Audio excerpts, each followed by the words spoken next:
Okay. There we go. Well, I think we're live again. So hi guys, if you've been trying to watch this on Tom's channel, apologies for the gremlins. We were having an absolute nightmare then. We kept dropping off air and yeah, it was a nightmare. So we're now on my channel. So if anyone has stuck with us through all of that, hi guys, apologies. How you doing, Tom? You still there? Yeah, I'm bright red with embarrassment because silly Google Plus isn't playing ball today. It's not liking me. All right, I'm just posting to the Facebook group to say we're live on my channel. All right, we'll give it a go. And then I think in the future we will be able to get it sorted on my channel, but I'll just have to get a webcam sorted rather than going through the iPad. So if anybody knows a way of starting a live on air Google Hangout that is broadcast on YouTube via an iPad, drop a comment in the doobly-doo. I think you're about as good with technology as me, and I'm not that good. No. Yeah. I'm like that old guy you see who's sort of looking at a phone like it's some kind of alien device in Asda car park. Yeah. Well, at one point I could see a black screen and then just hear you mumbling in the background going, "Oh, that stupid thing." It's fantastic. And then I was left there with Andrew and Will, who just randomly appeared in the chat, and they were like, "What's going on?" I know. I feel really bad because, like, I mean, Andrew's like FBA, the grandmaster of fulfilled by Amazon, and Will has like got a silly amount of stuff on eBay, and his whole videos are legendary. So it was a bit cringeworthy, really. So. Well, I said to Andrew, because I'd never spoken to him direct, I'd chatted to him on his messages before, and he said that we're going to hook up soon and hopefully get a video. So perhaps we'll try and hook up a few of us and do a kind of across the pond chat, which I know you've done some, haven't you? Yeah. I've spoken to Andrew, and I've spoken to the eBay scavengers, and I've gone on some of the gold and silver chats and stuff like that, but the timing has to be right, so it isn't 2 in the morning there or something silly like that. So yeah. Okay. Well, we were just chatting when we were on your channel about Hermes and saying that we recommend it and use it a lot. Just going to see what other questions I've had. Martin Balam has said, how do you haggle people and get good deals? I assume he's talking about car boot sales. And what are your techniques? So do you have any specific ways of approaching that? Or? Yeah, I mean, to be honest, compared to a lot of people I see at the car boot, I'm pretty light on the haggling front. I mean, I'm sure you see it. You see some just really rude people. Their tactic of haggling is make the person feel small so they agree with your price, kind of thing. And I just think if you're nice to people and have a bit of a chat, not too much of a chat, because obviously you've got to get going, but if you can sort of persuade that person in 30 seconds that you're a nice person, then you can often get better deals, I find. Yeah, I think we've discussed this before. I think you're absolutely right. Be personable, be nice, and then people are a bit more keen to do a deal with you. But there's a few techniques you can do, like don't go to a stall and pick up the first item and say, "I'll buy this," and then pick up another one and say, "Oh, I'll buy this." Go gather all of your stuff, and then you've got much more leverage to make an offer on the whole deal, because they don't want to lose that big sale. Yeah. So that works. But then some people, I kind of try and judge who the person is I'm dealing with, and if I think they're fine with it, I've explained to some people that I'm a dealer. I'm interested in buying all of whatever it is, and I'll take the whole lot now. Can you do me a price? And then some people you have to judge that they're not going to be up for that, and you just try a different tactic. I mean, I don't haggle with everything. Sometimes it's just rude. If the price is right and it's a fair price, quite often just pay it. But yeah, obviously I try and get the best deal I can. But being nice is half of the battle, because people will then deal with you. If you're arrogant and too cocky, they just won't want to deal with you anyway. Yeah, that's the thing. So, there's quite a lot of people at the car boots I go to are very anti-dealers. So if they suspect you're a dealer, they'll double the prices, or they'll just not sell it to you.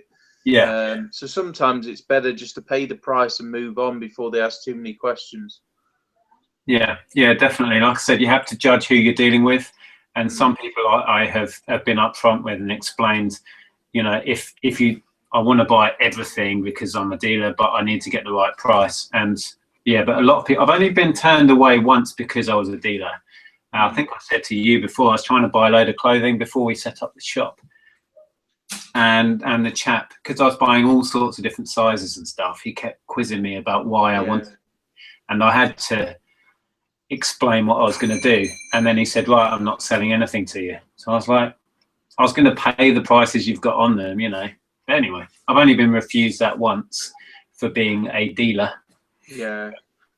To be honest, I've had more aggression really in charity shops. Mainly it's because I'm scanning a lot of stuff. So I'm there scanning books, and I've had people literally stand over me and go, "What are you doing?"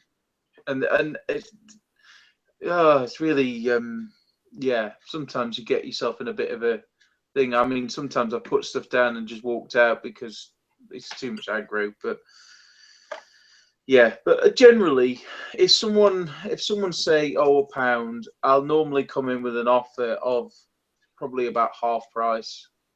But you know, if someone wants £10, I'll say 6 or 8, something like that. Yeah, yeah, and quite often I'll make an offer, like you say, if something's a tenner, I might make a cheeky offer of a fiver, expecting them to come back at 7 or something. Yeah. And then if they clam up and they just look offended, you just say, "Oh, don't worry, I'm only asking," and you just, if it's a fair price, you just pay it anyway. But some people are really against haggling. I went to a large antiques fair last weekend, and the guy got these new and sealed, there were these stamp album things, collections, and he got from 1984 to 1994, so a good run. And basically it came out to 70 quid in total, and that was his individual price added up. And I asked him if he'd do anything on it, because obviously I was buying a lot. I'd asked him the price of one, and then I said, "Well, what about if I take them all?" And he was so offended and wouldn't move off the price at all. And it was like, well, I was like, "You wouldn't even knock £1 off," and he wouldn't. And so I just dropped them down, not dropped them, but put them down on the table, walked off, and then at the end of the antiques fair, they were still there. So he lost out on 70 quid. I said, "Oh, we take 65," but no, stupid. Yeah, it's mad. He couldn't get over his own ego. It was almost like that. It was that by me getting the price, I'd somehow defeated him. Silly. Yeah. Okay, I've got another question on a bit of a different subject. This is from Chris Scott, who's been making videos. I don't know if you've seen any of. Yeah, I've seen one of them. Yeah. He's new to all of this, but he's just said they put on the Facebook your 3 best YouTube channels for inspiration. So who do you watch if you want to get inspired? Well, the first one obviously is Nick Hill's channel. Got to watch that one, especially to see videos of Monty. In terms of actually 2 people who came on that video are the 2 people whose videos I watch, religiously, is Andrew's one. What's his video called? Picking Profits. And Will's one, which his channel is Terminal 99.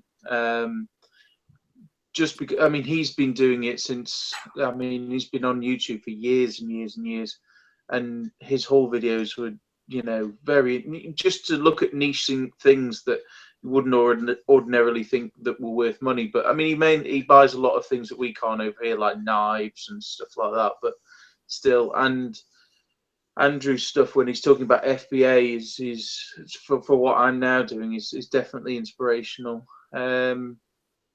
Yeah, I used to watch some of the Bonafide Hustler and College Picker, those sort of videos, just because of the energy in them is quite addictive. How about yourself? Well, I follow this chap called Tom the English Hoarder. I mean, yeah, it's funny enough. Your videos are kind of responsible for mine in a way, because like you, I've been watching the American guys, and then your videos would come up in the searches, and you were the only real British guy doing it, and you kind of gave me the nudge to join in, really. So you've got yourself to thank for me doing this. And also I love Dallas Moore. I find him he's so straight down the line. He explains it, no BS. He's just really clever guy. And then a chap who I know you watch as well, who goes by the name of My Pack Rat. Oh yeah, Joe. Joe, he's just such a funny guy. His videos are they're just hilarious if you get his sense of humor. Which you've got to get his sense of humor. Yeah. And then recently another UK guy called Kenneth Chapman. Have you seen any of his? No, I haven't. No, I'll have to. Let me write that down. He's he does really interesting videos, like at the end of the week that he's sold, and he's into his sort of antiques and collectibles, and it's just fascinating to watch because he's based in the UK. The sort of returns he gets on his stuff. So I'd recommend Cool. Kenneth Chapman. So yeah, I'll put a link below actually when this is up on my channel as a video, so people can check him out. Right, what else have we had? Tom Flynn asked, what keeps you motivated? So what keeps you motivated, Tom? Probably the ka-ching noise on my phone, where it goes ka-ching and you sell something. It actually happened while I was loading this up, and it just gives you that little boost. I think that helps as well. And also, as you said, I'll never stop buying. I'm full on hoarder, so it's getting that fix of buying new stuff. Well, I suppose that it's obvious, but when you're full time doing this, it's paying the bills is your big motivation, because that's true. We're not playing at this, and we have things we've got to pay for, and so that's the ultimate motivation. But for me, it is literally that thrill of selling stuff, that ka-ching on your phone, at the end of the week, looking at what you've achieved sales wise. That's your motivation. It's for me. So, yeah, and I think you really have to enjoy this to do it on this level, because if it was really hard work and a real grind, I wouldn't do it.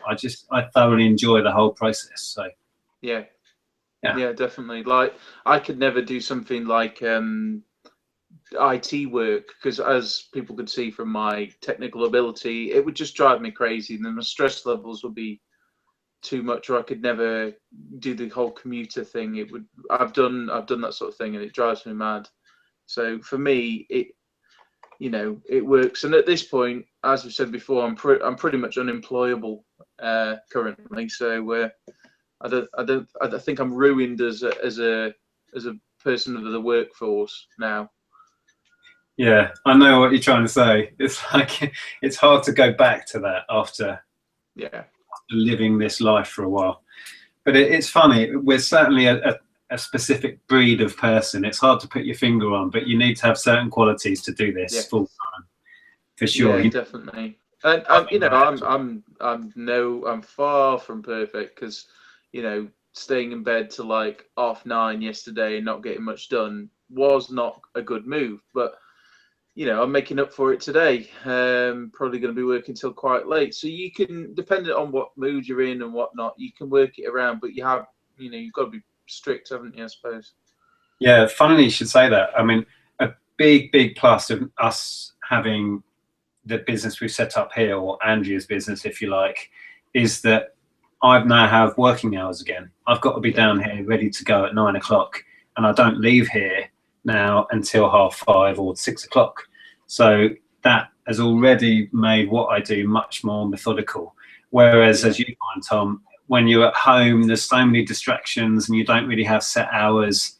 And I used to find myself getting up later and later and working later and later into the evening. So this is going to really help my business. Now I have rigid working hours again.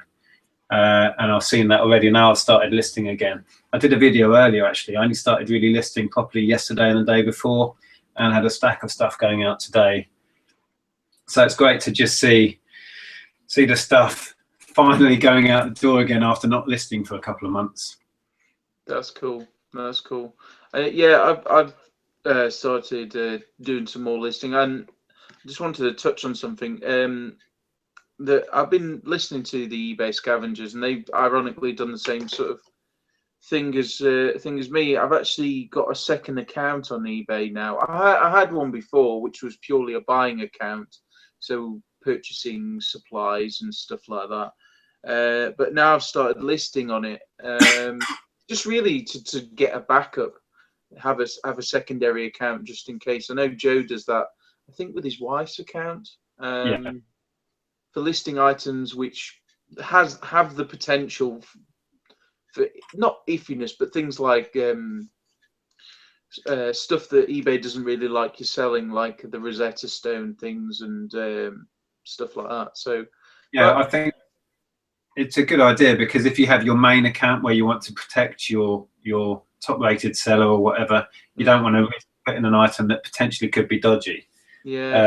Yeah, I've always had a few accounts. It's really helpful and useful. Yeah, certainly for buying as well. If you're buying stuff on eBay, because I know a lot of guys buy stuff on eBay and then flip it on Amazon, or buy it on eBay and then relist it on eBay because it's wrongly listed. And I think it's good for that, because I mean, I've certainly, like, I tried to buy this Mac, which it's a long story, which, you know, and it never turned up, and I ended up leaving the guy negative feedback, but then he left me a negative positive feedback, and then, you know, there's always that worry of, would they then buy something off you, and revenge feedback and all that. So circumvent that by having a secondary account, and it's worked very well, really. Yeah. I was just looking at the questions again, sorry, and that's cool. What have we got? This this one might make you laugh. How do you keep track of where everything is stored? Just trying to remember. I'm currently trying to sell a car, an old car that I've got, and can I find the registration document thing? I've looked for days and days. So yeah. But the best bet is, like, behind you and what's behind me, kind of some kind of totes or boxes or storage bins, that sort of thing. Yeah, it's the constant battle of a reseller, is organising your stuff. Yeah. Because no matter how you do it, you're always going to have a bit of a backlog of stuff. You can't get everything listed the moment you buy it. So no matter how you do this, you will end up with piles of crap. I guarantee it. If somebody's just starting out in this, you think, oh, I'm going to have a little shelving unit there and it'll all sit on it nicely. It won't happen. You will end up with piles of crap. Yeah. And it's the way it is. And keeping track of exactly what you've got is not easy at all.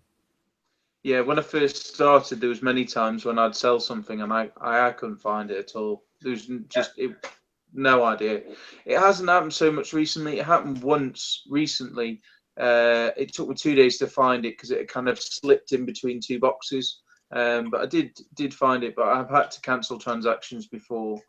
And now with the new defects and defect ratings, if you cancel the transaction, then you do get a defect. So you've got to be really careful. Yeah, sure. Another one, this is from Danny Thistleton. It says, how do you record stock coming in? And when selling stuff purchased months ago, how do you remember what you paid? Now, for me, a lot of people get really hung up, I think, about the individual cost of an item and recording that, and then writing down how much it sold for and working down the exact breakdown of the profit on each item. To be honest, that's way too time consuming and isn't helpful for me. And for tax purposes, all you need to do is keep an accurate record of how much you spend in any tax period and how much comes in. The taxman doesn't want to know exactly, if I sell this, the taxman doesn't need to know how much I spent on it. You just work on overall figures, so your overall cost of your sales and your overall takings.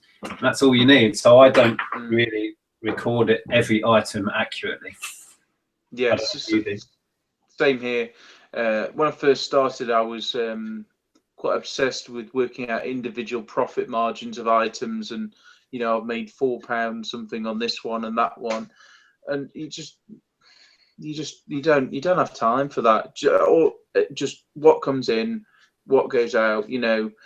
When for me, I've got like a desk diary, and every time I buy something, I'll write it in there, whether I paid cash or paid card, whether I got a receipt, whether I didn't, and just go through it all. And then that's helpful for when I go to Car Boots and buy a load. I'll just write it down, go from memory. I don't get it all. I'll probably get 90%, 95% of what I bought, but I get the majority of the expensive items. If I miss the odd item that I paid 20p for, it in the long run, it won't matter.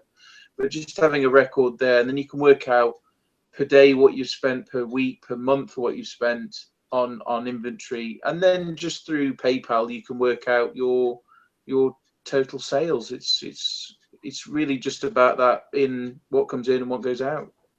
Yeah, that's pretty much it. I had a load of thoughts about what I was going to say then, and then instantly forgot. Yeah, that's called getting old, Nick. Yeah, it totally is. Oh, I forget how much older than you I am. Yeah. Go on, what were you going to say? No, go on. See, and that Danny guy went on to say, actually, where does stock on your shelves come in for tax terms? Can you subtract it from your taxable profits? People get so confused with this. Basically, you've heard of people doing like a stock take in April, and how it works. It's hard to explain it, but basically the taxman needs to know everything that you spent on stock and all of your overheads and cost of sales, and he also wants to know how much you sold all your stuff for, like how much income you have coming in. But then any stock you have at the end of the tax year is your, like, let's say I had all of this left at the end of the tax year. Now that the taxman wants to know about, and what he wants to know is how much you have invested in that. And then that is actually basically taken into account on top of your income. Because if you think about it, if you spent £1 million on stock in a year, and then you still had it at the end of the tax year, you can't write all that all off your tax bill because you still have it. So you have to account for your stock. Now, I don't know if I explained that very well, but it's all explained on many websites, and there are probably many videos that explain how it all works. But yeah, you do have to keep a rough track of what you've got, what your purchase price is of all your stock that you're holding, and then you take account of that at the end of the tax year. Yeah. That sound? Yeah, it's one of those things, because I mean, there's certain items that I have had listed on eBay for over a year. I mean, I've just sold something, a set of coins, which I bought 2.5 years ago.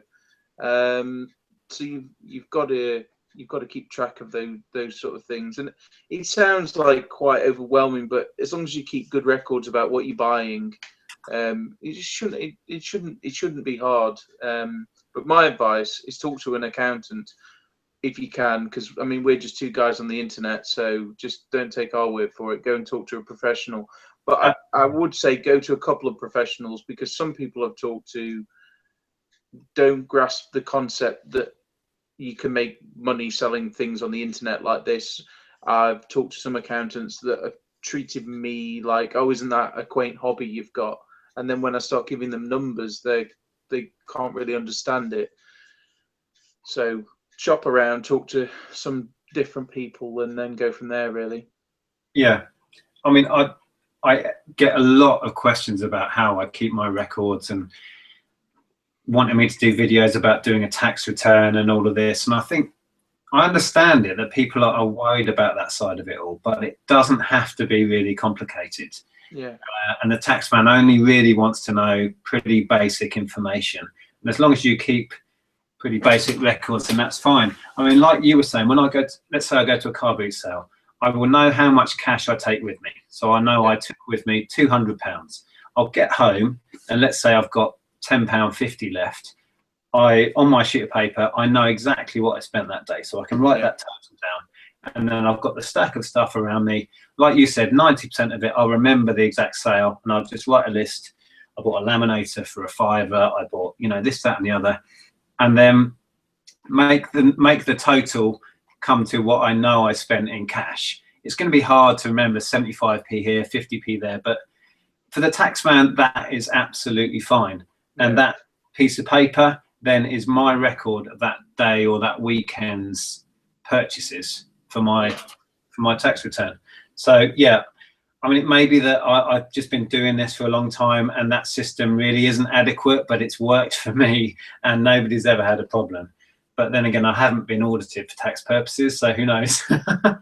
Yeah, and that's why I said, don't take our word for it. We're just two hoarders who make videos on the internet. So talk to a professional and see if they can help, but don't get too hung up on it. It's got to be a system that makes sense to you as well. I've tried other systems with folders, with subsections and all this, and it just doesn't work for me because, as everyone probably realizes, I'm not a very organized person. So it's really got to be an on-the-fly method which satisfies me and satisfies the taxman, really. Yeah, and you don't want it to become something that takes you 2 hours to do the paperwork when you get back from a car boot sale on a Sunday after having worked the whole morning finding stock. Yeah. You just want to, well, what I want to do is just write on a piece of paper for 5 minutes and put it in my file. Yeah, exactly. So, because some covers that. You want to spend your time listing and posting stuff out, not getting too hung up on paperwork. I've got a question that was aimed directly at you. It's not a bad one. It's nothing bad. It just says it's from Lee Retro Pickings, who I think does videos as well now. Okay. Says, how is Tom doing with all those obscure books he sent to FBA a while back? I assume that's that big kind of haul you had. Yeah, I'll just go on to my Amazon Seller Central and see how many I've got left. But yeah, they are selling slowly but surely. I'm going to be getting, because it's coming around to a year, so some of them I'm going to have to get them returned to myself, duplicates that I've got, and long-term storage fees. But currently on Amazon, let's have a quick look. Let me just have a quick look. Let's see how many items I've got on FBA. So I've got 5,894 products, and out of those, FBA is 5,162. So, oh no, some of those are inactive. I've got just under 5,000 because once I go over 5,000, I have to upgrade my store thing. So, at a glance, it's about 4,500 items, and most of those are these obscure books. They are slowly selling, and when they do sell, it's great because it's it's 15, 20 quid, that sort of it's decent money. But they're going to take ages to sell, years, and but it's been worth it. But it's not something that I couldn't base a business solely on that because it's too infrequent, but it's nice little bonuses every now and then. Yeah, have you still got a lot of stock to send up? Yeah, I've probably got about 25 boxes. Boxes sort of, see if we can get it in the picture. About that sort of size. Boxes, 14 by 14 inches size boxes. About 25 of those to send in, and then I've got another 30 boxes of magazines, and probably about another 40 boxes of unsorted ones, which are their values of under a tenner. So yeah, still quite a lot to go. But yeah, it's been good. I've enjoyed doing it actually. It's certainly I've certainly learned a lot from it. But ironically, because most of them are military books now, when I go out and looking for books, I always look at the military books as well because I've seen that some of them can be worth. What is particularly naval ones, like that warships book that you had that time. Is it called Japanese warships or Soviet warships? Oh yeah, I sold that That, not long ago. yeah, that really thick one. Those sort of ones, you know, there was quite a lot of those in that haul, and yeah, they do sell well. Yeah, I've just checked in on the Facebook page, and Martin's put another question up. How do you get motivated to list and take photos of things? Do you have a set time each day, or every now and then, or do you listen to music, or what? So, what?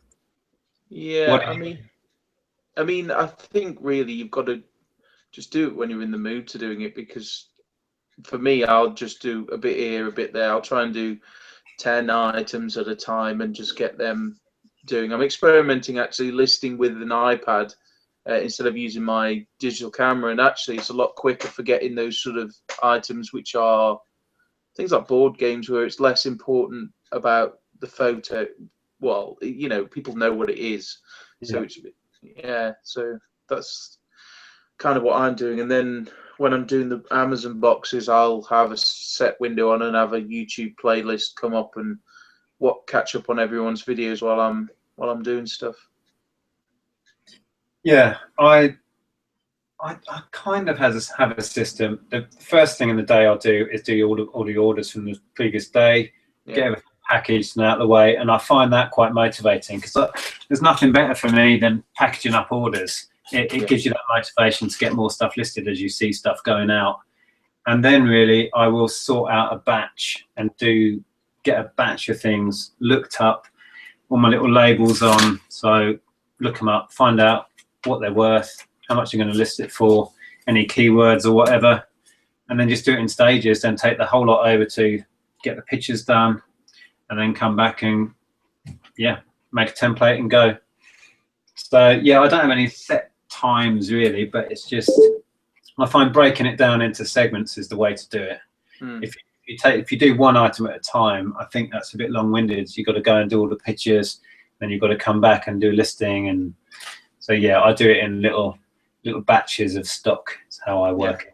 Yeah, same here. I'll take a series of photos, and then I'll sit down and do the listing. I'll try and group things into sort of similar things. So if I'm selling, you know, several different things of Lego, or I'll do several different DVDs or that sort of thing, really, just so it doesn't, you know, it isn't too varied. Yeah, because then I'll do exactly the same. So then I can create a template, and 90% of it stays exactly the same. I swap the picture out, alter the title slightly, and a few of the details, and then click go, and then refresh the template, and away you go. Yeah, I mean, some people, you know, I've got a friend Andy, and he lists on eBay, and all his descriptions are ridiculous. It'll say something like, "This is a really nice item," and that's it. And he sells loads of stuff. I mean, he mainly does media and stuff, but he doesn't put anything about whether the CD's got scuffs on it or anything. It's like he'll just put "buy this item." You know, it's just ridiculous. And I've heard other people say that you know, they'll have like a silly description, but then I see other things where it's like massive pages of terms and conditions and what their different postal rates are, and oh god, it's just, I think just a couple of paragraphs if it's an expensive item, and you'll be fine. Yeah, I don't put much in mine. I put excuse me, I put just the information that you need, really. And I think I said this before as well, but a lot of people use this to do their buy-in, and they don't want to look at loads of tiny little bits of text and what have you. You just need nice bold, what the item is, brief description of the condition, and that's it. I don't put any. I mean, I'd be intrigued to know how many people do buy them on mobile devices. I'm guessing it'd be sort of like 20% or something, maybe more. I don't know, 20-30%. I don't know. I think it's going up every year. Yeah, because I've had friends who've, when I've been out down the pub with them, I've been buying stuff on eBay and stuff like that. So, you know, I think there is a lot of people who buy things on the go, when just impulse buys like that. And I've certainly had returns when people have said, "Oh, sorry, I didn't look at the description." So. Yeah, that is a downside. People don't necessarily look at all the details and they might miss a key thing. Yeah. So I sold, it was a while back. It's a calibration card for an Xbox 360 Kinect. It's just a piece of card and it comes in some Kinect things, and you can sell them for like £2 with free postage. And I got a couple of them, and someone had bought it thinking it was an Xbox Kinect for £2. So, you know, it's just silly things like that. So yeah, I remember a friend of mine, he had a load of stuff that he bought off a website in Japan, and it was little key rings like of little DS's, but they were like really detailed, so they had the flip top and all the little screen and that. They were just little plastic key rings. yeah, so you can probably see where this is going. yeah, But he listed them for like $2.99 delivered or something, but he had quite a few of them, and not a word of a lie, he got this message back from a guy saying, "You've ripped me off, you sent me a fake tiny DS console. I can't, it's smaller than the cartridge, I can't even put it in." Oh no. I was like, it was listed as a keyring. You can see in the picture it's got a little keyring thing attached to it. Oh my god, just got so many stupid people out there. It's never underestimate the stupidity of some buyers, definitely. No. And I think my eBay shop is just a magnet for these morons, I swear. Yeah, definitely. I've had that. I had a problem with, God, it was a person in Australia that was trying to buy something via global shipping, and it was 2 computer games in a bundle. Nothing complicated. It was Gears of War 1 and 2, I think. And they bought it and then went, "Why are you trying to charge me $14 for global ship for postage?" And I said, "Oh, it's not to do with me. You know, it's eBay that." So then they wanted to cancel it. Then they're like, "Oh, send me an invoice for it." And it's like, no, that's not how it works. So then I got rid of global shipping and put the postal option to Australia, and worked out how much it would be. It was like £4 or something like that. They bought it and then they paid with an e-check. So I've got to wait a week for the payment to clear. So then they were like, "Oh, I can't wait a week to, you know, I want it now." But then you can't cancel it because it's being processed. So it was like, oh my God, you're an idiot. You know, I just don't. So then when it all resolved itself, I cancelled it, refunded them, and then I blocked them. Because he's just an idiot. Well, I had one just yesterday. I'm still selling these bits and bobs of Lego. I don't have much listed, but this is what I was doing before I started setting up the shop, and that's been ticking along nicely. And a guy yesterday bought 4 different lots of Lego pieces. It'll be in my video that'll go up tomorrow, actually, but I'll just explain what happened again. And I have collect in person as an option, a free option. So obviously they come around and pick it up. So this guy bought these 4 lots of Lego, and then he checked it all out together, and then he paid for it straight away. I thought, yay, fantastic. Printed it out this morning, and I've seen that he chose collect in person with 0 cost because it's a free option. And I looked at his address, and it's in Yorkshire. And I'm like, well, who knows? He might be working in the area or whatever. So I just messaged him and I said, "Thanks for the order, fantastic. When do you want to come pick it up?" And I got this really kind of snotty email back saying, "I don't want to pick it up. I live in Yorkshire." And I'm like, "Well, excuse me, but that's the option you selected when you paid." And he was like, "Well, no, I don't want to pick it up. I want you to send it to me." And it was only 99p postage. All my Lego has 99p. No matter how many lots you buy, it's reduced to 99p P&P with the shipping discount. And I was trying to explain this to him. He just wasn't having any of it. So I just gave up. I've just sent it now. Yeah. 99p, and sometimes it's not worth the stress of trying to explain to a moron what they've done. So yeah. Yeah, I mean, I've had that where I've sold something big and bulky, and somebody's I've put local pickup only. That's the only shipping option, and someone bloody miles away has bought it, and then said, "Oh, can you work out the postage to me?" And no, it's a cast iron, fire. I'm not going to send it, up north or whatever. So yeah, weird. Yeah. Yeah. So, what else do I have? A chap called Jordan Thurgood think it's Thurgood. I can't read my own writing.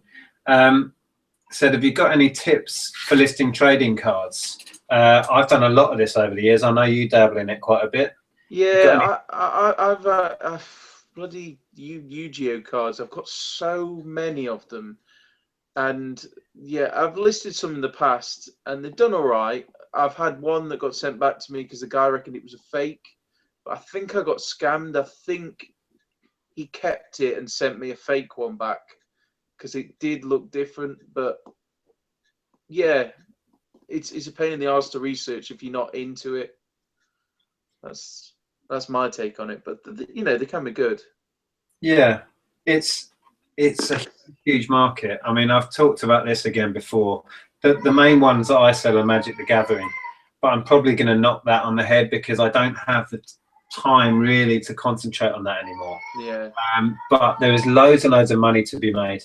If you can hear a child in the background, that's a kid in the shop. But yeah, there's lots of money in it. What I would say is just do your research, look into it. I've just started buying these match attacks cards, and I haven't started selling them yet. I know Joe Crispine has had some joy selling those, and there's some who've made some videos about the best way to go about it. But yeah, I mean, go on. No, I was going to say that's something I'm purposefully not looking at because I know that it's a rabbit hole and I've got enough stuff to worry about. So yeah, I see a lot of people picking them up, but I'm staying clear personally because I know that my obsessive sort of collecting mentality would you get too into it, if that makes sense. Not that I like football or anything. It's just, you see my point. Yeah, I know. I suffer from the collector aspect as well, which kind of draws me to try anything trading cards at the boot sales or whatever. I have to look and I have to resist buying if it's not a good thing. But I mean, I'm leaning towards more doing bundles of cards these days, just for the speed of the turnover of it. And there's still great money to be made. You know, if you buy a box full of Pokemon cards at the boot sale and then just perhaps break it down to a couple of bundles of commons and then just put the shinies in little groups of 5 or 10, that's a quick way to turn it over. Of course, you can go down to individual rare cards, but it's a lot of work. Yeah, and that's. I thought I had some down here, but I don't. That's my problem, is that I try, and I would quite happily list every single card individually to eke out every single penny I possibly could. And I just know it's so time intensive that I'd be losing money. So I've kind of put them in a box, and I'll deal with I'll pick out the true gems, and I'll deal with the rest at another point. Because I know that what I'm like, that I'll get obsessive about it and start trying to list every single card individually, whereas I could be listing, you know, different things like cameras and all other stuff like that. So yeah, no, you're absolutely right. I'm sort of tweaking my business model a bit now anyway, because I have less time to juggle with, because I have to give a certain amount of time to help him run the shop, and there's a lot of other things on the go. So I am much more leaning towards trying to do fewer listings of higher value stuff, or doing bigger bundles and, you know, lumping stuff together just to get the turnover quicker, because I don't have the time. You can maximize your profits by breaking stuff down, but I can't really do that as well as I used to, because I can't give the time to it. It's as simple as that. Well, it's like with some of the Wii stuff. I've cleared a load of that because it was getting sticky. It was getting a bit finicky. I was sort of selling the sensor bars on their own and the AV cables, and instead I just bundled it together as a cable lot and sold those quicker, because you I find that stuff all the time. So just get it out the door. Yeah. So, did you have any? Yeah, I had a couple of things that I've talked to different people about in person and on Facebook and stuff like that. Several people I've talked to, both near me and people I've met up with, have inquired about a resellers meetup. Whether that's something that people are interested in the UK, whether if we could try and find a venue somewhere that's relatively accessible for people dotted around the UK, or whether you could have a region specific, like a south of England meetup or that sort of thing, whether that would interest anybody. Yeah, I'm up for it. I don't know what we could get organised. I guess we just put it out. I mean, the Facebook group is where most people hang out and sort of chat, so we can put forward something on there, or just say to, if people have watched this to this point, if they've stuck around long enough, they could put some messages below and say what they think is a good idea. Yeah, definitely, because I know some of the guys in America have done that and whatnot. It's interesting, I think, because pretty much every reseller that I've met that has watched my videos has always been, dead nice and that sort of thing. So there's common ground in that sense, and it's I know one would sort of suggest that it's kind of talking to your competitors, but I think it could potentially be useful and an opportunity to meet some like-minded people and chat about nerdy things to do with eBay and Amazon. Yeah, definitely. Yeah. Well, we'll keep bouncing the idea around, and we'll try and definitely come up with something. At some point in the summer, I do want to come up and see your neck of the woods anyway. Yeah. So we'll definitely do that. And maybe cast the net a bit further at some point and get other people involved. Yeah, definitely. Because I mean, I've certainly met recently loads of people at the car boot which have said, "Oh, I watch your videos," and they've said, "Oh, I really want to make videos, but I don't want to show my face and this and that." So there's certainly people out and about and around that are interested in that sort of thing, but don't necessarily want to interact on sort of a YouTube level, more of a personal level. So yeah, and then that'll give people a chance to ask us questions direct, because I mean, this answering questions on here kind of works, but you can't get the instant feedback, and we don't know if we're answering what they actually want to know. And it'd be good for people to be able to quiz me. And because what we do is potentially very solitary, insular thing, so sometimes it can feel like you're on your own in this, and it's very that sort of thing, but there are people out there who are the same as you that might be able to help you. So yeah, absolutely. Yeah, you're right. I mean, before I started doing YouTube videos, it was definitely me in my own little world, and your channel and my channel has opened this little kind of window into how many people are actually sitting on eBay selling all the same crap that we do, and it's amazing. And I don't feel quite such a weirdo doing it anymore. There you are, Nick. Don't worry. I'm in a big group of other weirdos. Yeah. Communal weirdos. Yeah. The other thing I wanted to talk about is any sort of plans for the future. Obviously, you've got the shop and that's going well, but anything else on the horizon that you're planning or anything like that? For us, it's just to get this off the ground, really. We've had a fantastic start, but we've got a long way to go. So that's our priority, is promoting that, getting the word out there, and getting the shop. I mean, it already more than covers its running costs, which is fantastic. It was doing that from day one, so we can breathe a sigh of relief that it's not going to cost us a fortune, because it's making money. But it's a long way from where we need it to be. So that's it, really. And then what I do is going to carry on in the background, and I'm just going to try and clear my backlog and get this much more efficient. But that's it, really. I can't see much further than a few months ahead at the moment, because we don't know where the business is going to take us. What about yourself? I know you've got your fingers in lots of pies still. Yeah.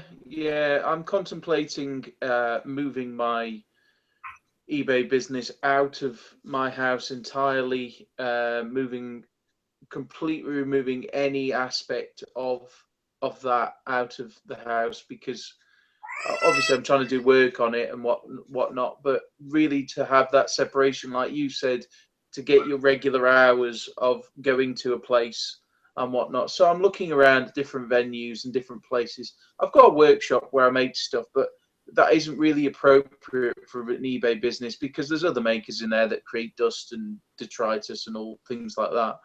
So that getting all over the stock isn't suitable. So I've been looking at other venues where I can potentially run the business from, because I've really outgrown my house in terms of my business. So that's sort of the plans that I'm currently mulling over. But then the costs of that are, they do mount up. I'm looking at getting some more spaces in antique centres.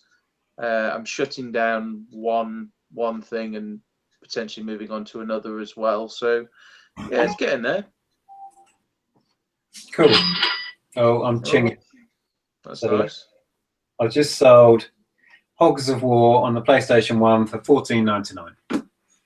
Hey! That's good. Great game. Fantastic game, that is. That was a 50p one. I've sold that so many times. It's probably right here. For those who haven't seen the title before, it's that one. So this is well worth picking up. I've had it just as a disc before. So if you see just as a disc, you can get anywhere up to 10 quid just for that anyway. And this one is missing its front sleeve on there, but it has the manual. But yeah, that went on yesterday, and it was a 50p item that sold for 15 quid delivered. So yeah, happy days. Yeah, I've done all right selling CDs on their own.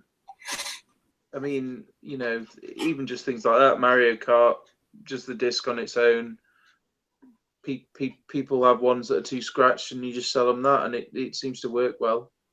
Yeah, absolutely. Yeah, I've done well. I've bought like a Wii before now that just has one of those little CD wallets crammed with games, and just part them out or do them in little bundles. And there's always a market for it. A lot of people aren't as fussy as we are. I mean, we've got that collector thing where we like to have the whole thing and we like to have it neat and tidy. A lot of people couldn't give a damn as long as it's as long as they've got the game. Yeah, they don't care. Yeah. I mean that one I found inside of a Wii. It's going to need repolishing because it's really iffy. But it's I've definitely had that. But I seem to have gone through a spate recently of buying Wiis that are chipped. So finding like knockoff games inside them and stuff like that, which is not good because you can't really sell them.